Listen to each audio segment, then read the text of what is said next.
computer is picking up a strange signal. Here, sir, you better take a look at it.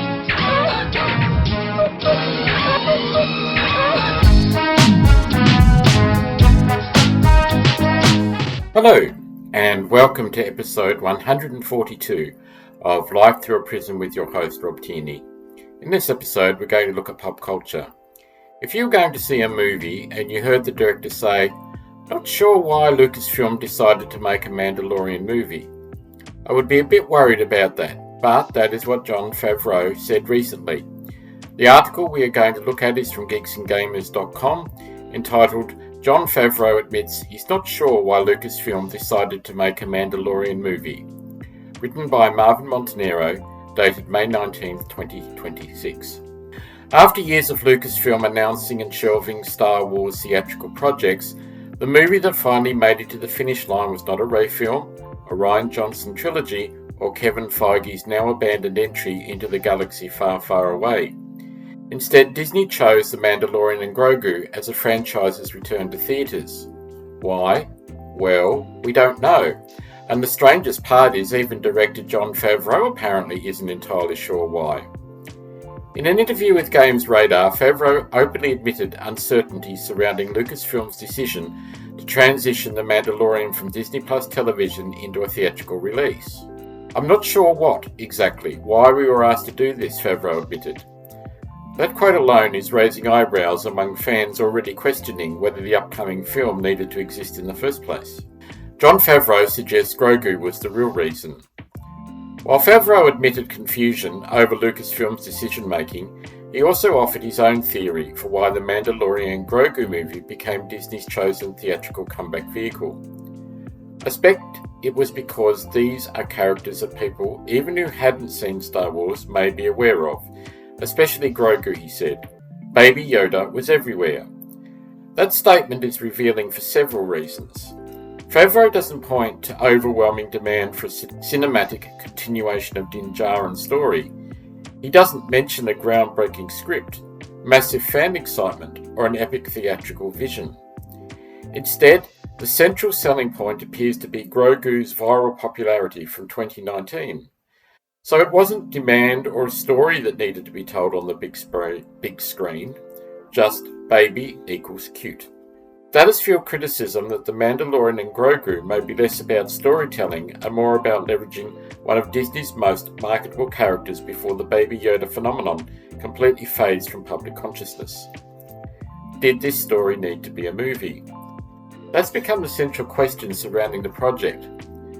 The Mandalorian began as a streaming exclusive series specifically designed to launch Disney Plus.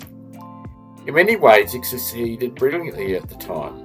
The first season generated major cultural buzz, Grogu became a merchandising juggernaut, and the series briefly restored enthusiasm for Star Wars after the deeply divisive sequel trilogy. But the franchise landscape has changed significantly since then. Season 3 of The Mandalorian received a far more mixed response than the first two seasons. The series became increasingly tangled in broader Disney Plus continuity, incorporating characters and storylines casual audiences may not have fully understood without watching multiple shows. Even Gizmodo acknowledged this problem in its coverage, noting that the charm of the original series, its accessibility to newcomers, has largely disappeared as the show became more deeply tied into larger Star Wars mythology. That creates a major concern for a theatrical release. Movies need broad audience appeal, not just hardcore franchise loyalty. And right now, there's genuine debate over whether audiences still view The Mandalorian as must-see entertainment.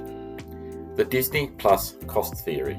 Another theory that continues circulating among fans and industry watchers involves Disney's streaming business itself. Rumours have persisted for quite some time that Lucasfilm was under pressure to move expensive productions away from Disney Plus, following several costly streaming disappointments, including The Acolyte. While Disney never publicly confirmed such a strategy, the financial realities are difficult to ignore. Big-budget streaming series carry enormous production costs, while offering far less direct revenue potential than theatrical films. Turning The Mandalorian into a movie potentially shifts those expenses into a theatrical model, where ticket sales, premium formats, and merchandise can offset costs more directly.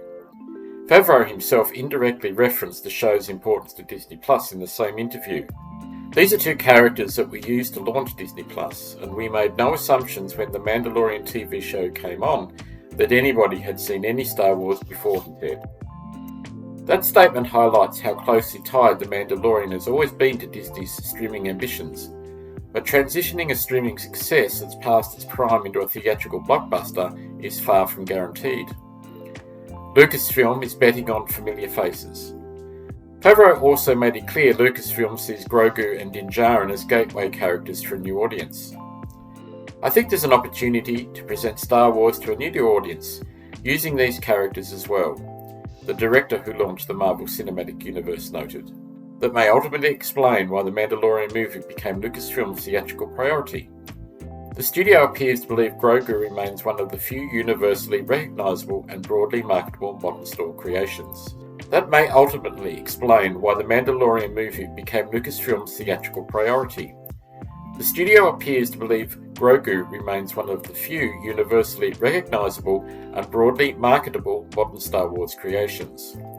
The question is whether that popularity still translates into genuine audience excitement. After all, internet memes and merchandise sales don't automatically equal box office success.